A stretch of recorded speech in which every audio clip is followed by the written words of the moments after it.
Doctor Mohammad ইউনূসের চীন সফরকে ঘিরে যে হাইপ তৈরি করা হয়েছে, আমি বলবো ওভার রেটেড হাইপ তৈরি করা হয়েছে। সেই হাইপটা কতটা যৌক্তিক? দর্শক, আপনাদের কি মনে হয় যে এই চীনের প্রেসিডেন্ট মিস্টার শি জিনপিংয়ের সঙ্গে ডক্টর মোহাম্মদ ইউনূসের বৈঠকের পর সরকারিভাবে যেসব ঘোষণা দেওয়া হয়েছে, যেসব অর্জনের কথা বলা হয়েছে, যেসব সাফল্যের কথা বলা হয়েছে, সেই সব অর্জন, সেই সব সাফল্য সত্যিকার অর্থে আমাদের কতটা কাজে লাগবে এবং সেগুলো নিয়ে কি সত্যি সত্যি আমাদের উচ্ছ্বসিত হবার কোনো কারণ আছে?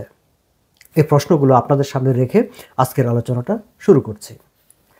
দর্শক, ডক্টর মোহাম্মদ ইউনূস চীন যাবেন, তাকে চীনে আমন্ত্রণ জানানো হয়েছে, এটি নিয়ে যে হাইপ তৈরি করার বিষয়টি সেটি কিন্তু আজকের নতুন নয়।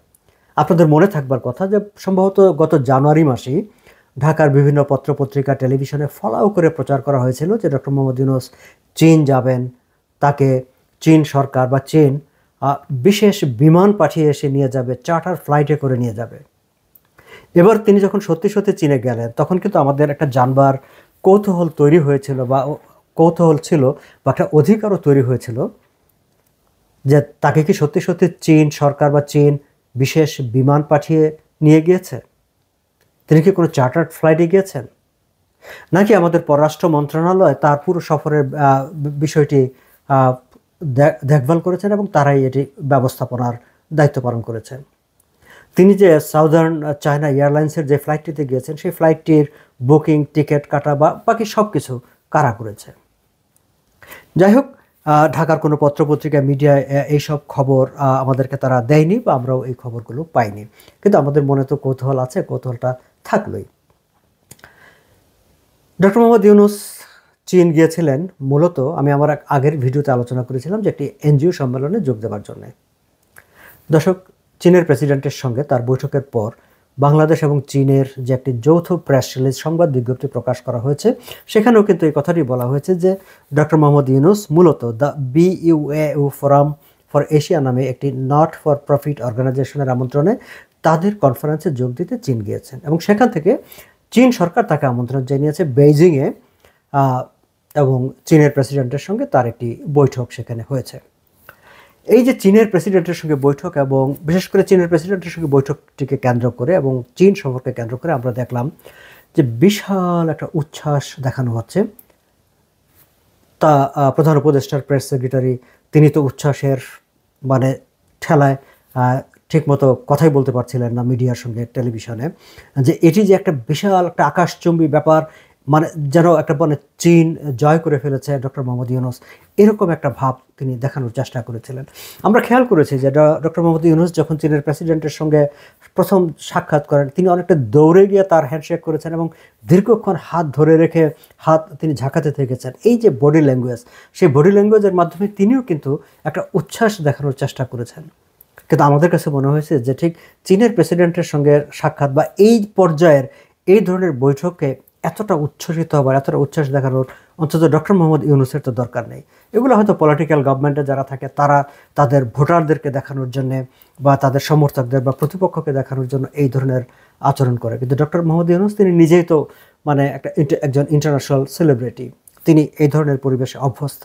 কিন্তু তারপরেও আমরা দেখলাম যে এই সফরটিকে একেবারে ওভার রেটেড একটা হাইপ তুলে মানুষকে, আমি জানি না যে কী বার্তা দেওয়ার চেষ্টা করা হয়েছে। আমরা যদি একটু ঠিক অন্যদিকে না গিয়ে ঠিক চীনের প্রেসিডেন্টের সঙ্গে যে বৈঠক, সেই বৈঠকে আসলে কি হয়েছে আমরা দেখেছি যে প্রেস সেক্রেটারি এটি একটি মানে বিশাল সাফল্য, বাংলাদেশের জন্য বিশাল অর্জন, মানে কত ধরনের বিশেষণ যে তিনি যুক্ত করেছেন। কিন্তু আমরা যদি একটু দেখি যে তার প্রেস উইং থেকে যে তথ্যগুলি দেওয়া হয়েছে, সেই তথ্যে এই মানে আউটকামটা কি, এত বলা হয়েছে যে এবারের সফরে দুই দেশের মধ্যে অর্থনৈতিক ও প্রযুক্তিগত সহযোগিতার একটি চুক্তি স্বাক্ষরিত হয়েছে।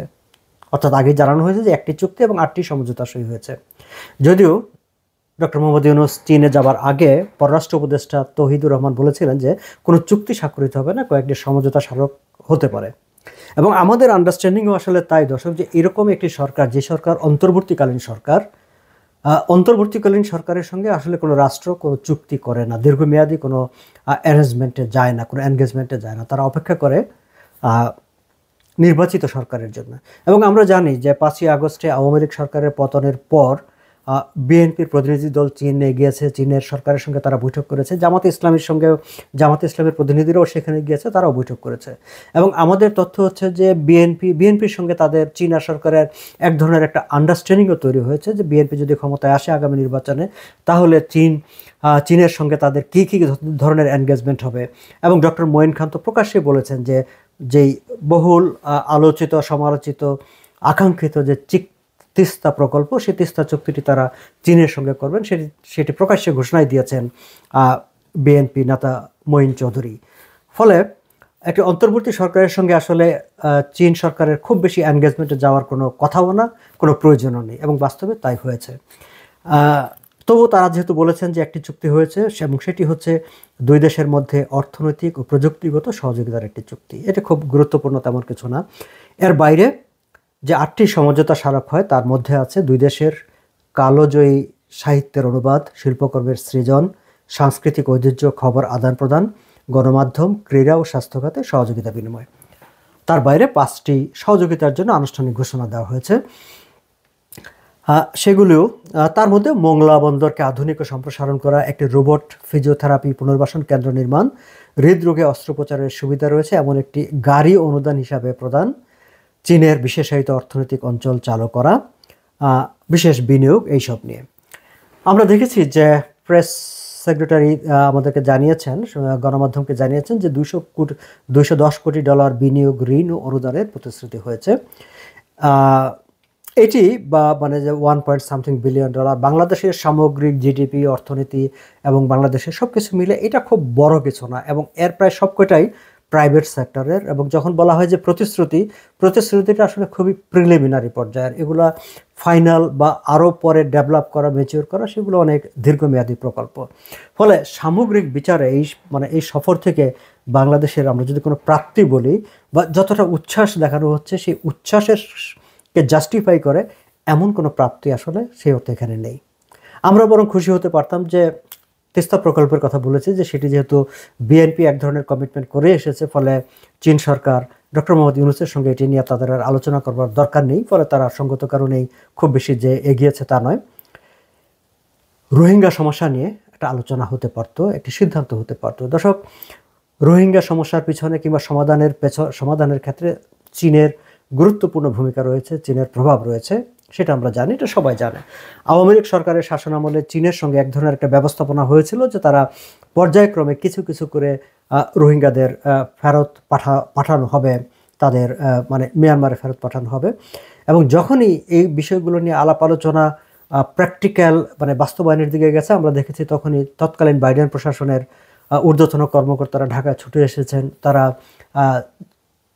রোহিঙ্গা ক্যাম্পে ছুটে গেছেন এবং তারা বলেছেন যে না, তাদের নিরাপত্তা নিশ্চিত না করে এইভাবে পাঠানো যাবে না, রোহিঙ্গারা যখন স্বেচ্ছায় যেতে চাবে তখনই তাদেরকে পাঠানো যাবে, এবং এই ধরনের কথাবার্তা বলে তারা এক ধরনের একটা বাগড়া দিয়েছে। ফলে মানে চীনের ব্যবস্থাপনায় রোহিঙ্গারা ফেরত যাক, সেটি কখনোই মার্কিন যুক্তরাষ্ট্র বা বাইডেন প্রশাসনের কর্মকর্তারা চাননি, ফলে সেটি আসলে কার্যকর হয়নি।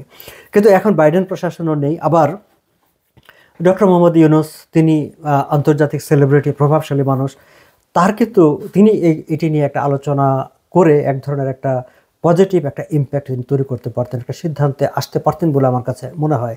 কিন্তু সেটি তিনি কেন পারলেন না, বা রোহিঙ্গাদের ফেরত পাঠানোর ব্যাপারে কোনো স্পেসিফিক ডিসিশন কেন হলো না, সেই প্রশ্নটি আমাদের থাকলো।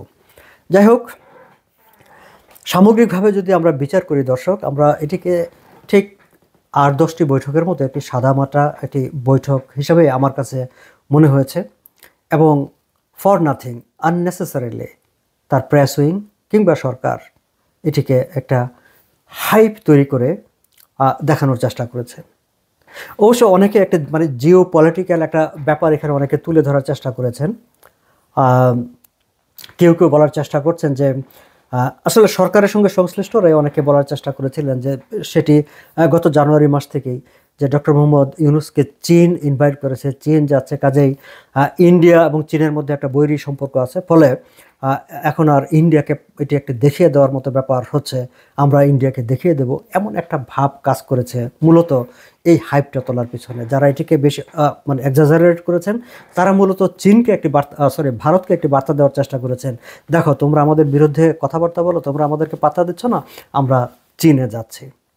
আবার আমরা দেখলাম যে দর্শক ডক্টর মোহাম্মদ ইউনূস নরেন্দ্র মোদীর সঙ্গে বৈঠক করার জন্য, সাক্ষাৎ করার জন্য চেষ্টাও করেছেন, চিঠিও লিখেছেন। চীন সেটি, ভারত সেটি অ্যাকসেপ্ট করেনি, তারা সম্মত হয়নি। এবং সম্মত যে হবে না সেটি কিন্তু জানাই ছিল, কারণ আমরা তো জানি যে ভারত আগেই ঘোষণা দিয়ে রেখেছে যে তাদের মানে কেবলমাত্র বাংলাদেশে একটি নির্বাচিত সরকার যখন প্রতিষ্ঠিত হবে তখনই তারা ফুল প্লেজেড এনগেজমেন্ট বাংলাদেশের সঙ্গে করবে। তার মানে অন্তর্বর্তী সরকারের সঙ্গে তাদের যতটুকু দৈনন্দিন সম্পর্ক রাখা দরকার সেইটুকুই রাখবে, তার বেশি কোনো সম্পর্কে তারা যাবে না। ফলে সেই কারণেই নরেন্দ্র মোদীর সঙ্গে ডক্টর মোহাম্মদ ইউনূসের বৈঠকের কোনো তারা সায় দেয়নি। এবং সবশেষে বিমস্টেকে সাইডলাইন একটি বৈঠক করার চেষ্টা করেছে ডক্টর মোহাম্মদ ইউনূস, সেটিও হয়নি। এখন ডক্টর মোহাম্মদ ইউনূসের যারা চারপাশে আছেন কিংবা সরকারের তাদের মাথায় ছিল যে ইন্ডিয়াকে একটি বার্তা দিবেন, ইন্ডিয়াকে একটি শক্ত শিক্ষা দিবেন চীনের সঙ্গে বৈঠক করে, কিন্তু সেটি কি দেওয়া সম্ভব হয়েছে? চীনের সঙ্গে কি এমন কোনো বিষয় ঘটেছে যে কারণে মানে ইন্ডিয়া বিব্রত বোধ করবে বা ইন্ডিয়াকে মনে হবে যে না, আমরা খুব কিছু লস করে ফেলেছি? আমরা দেখলাম যে ইন্ডিয়া ডক্টর মোহাম্মদ ইউনূসের মিটিং রিকোয়েস্টটাকে নাকচ করে দিল। আবার আমরা দেখলাম যে ঢাকায় যে ইন্ডিয়ান হাই কমিশনার তিনি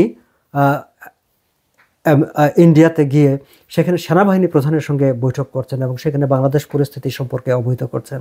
আমার খুব সাদা মাটা একটি প্রশ্ন যে তিনি একজন ডিপ্লোম্যাট, তার আসলে দেখা করা, তার তো যে কোনো বিষয়ে ব্রিফ করার কথা ফরেন মিনিস্ট্রিতে, তিনি সেনাবাহিনীর কাছে রিপোর্ট করতে গেলেন কেন বা তার সঙ্গে বৈঠক করতে গেলেন কেন? তার পিছনে কি অন্য কোনো উদ্দেশ্য আছে, অন্য কোনো কারণ আছে? এই প্রশ্নটা আমার মনে জেগেছে। আবার একই সঙ্গে আমরা যদি আবার শি জিনপিংয়ের সঙ্গে ডক্টর মোহাম্মদ ইউনূসের বৈঠকে ফিরে যাই, দর্শক খেয়াল করবেন যে সেখানে কিন্তু কতগুলো বিষয় হয়েছে, যেমন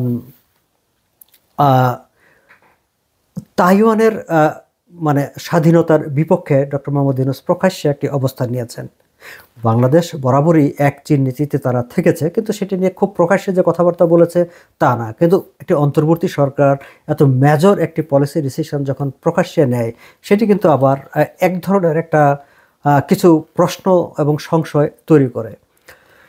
তাইওয়ানকে নিয়ে আন্তর্জাতিক রাজনীতিতে সামনের দিনগুলোতে এক ধরনের একটা জটিলতা তৈরি হবে, এমন কথা আন্তর্জাতিক বিশ্লেষকরা বলছেন। আমরা জানি যে কয়েক সপ্তাহ আগেই তাইওয়ানের প্রতিনিধিরা ডোনাল্ড ট্রাম্পের সঙ্গে বৈঠক করেছেন। বৈঠক করে তারা মার্কিন যুক্তরাষ্ট্রে বড় ধরনের বিনিয়োগ করার ঘোষণা দিয়ে আসছেন সেখানে। এবং আমরা জানি যে ডোনাল্ড ট্রাম্প হচ্ছে এখন তিনি ব্যবসায়ী, তিনি শুধু বিনিয়োগ চাচ্ছেন যে কারা আমেরিকাতে বিনিয়োগ করবে। ফলে সামনের দিনগুলোতে চীনের সঙ্গে তাইওয়ানের কোনো বড় ধরনের যদি বিরোধ ঘটে, সেই সময় ট্রাম্প প্রশাসন তাইওয়ানের বিপক্ষে যাবে না, তাইওয়ানের পক্ষে থাকবে। কিন্তু আমরা বাংলাদেশ তাইওয়ানের বিপক্ষে, চীনের পক্ষে আমাদের অবস্থান প্রকাশ্যে ঘোষণা দিয়ে এসেছি। এটি মানে জিও পলিটিক্যাল সিনারিওতে কিংবা ইন্টারন্যাশনাল পলিটিক্সে কী প্রভাব পড়বে, আদৌ পড়বে কিনা, সেই বিষয়গুলো নিয়ে হয়তো সামনের দিনগুলোতে আলোচনা করা যাবে। তবে শেষ করবার আগে দর্শক এটুকু বলতে চাই যে এই ডক্টর মোহাম্মদ ইউনূসের চীন সফরকে ঘিরে যে মানে ওভার রেটেড একটা হাইপ তৈরি করা হয়েছে এবং এর মাধ্যমে ভারতকে এক ধরনের একটা বার্তা দেওয়ার বা একটা শিক্ষা দেওয়ার যে একটা অভিপ্রায় সরকারের অনেকের মনে কাজ করেছিল, তার কোনটি সফল হয়েছে? আদৌ কি সফল হয়েছে, নাকি সবকটাই আসলে ফ্লপ করেছে, ব্যর্থ হয়েছে? এই প্রশ্নগুলোই আপনাদের সামনে রাখলাম। আজ এই পর্যন্তই, ভালো থাকবেন।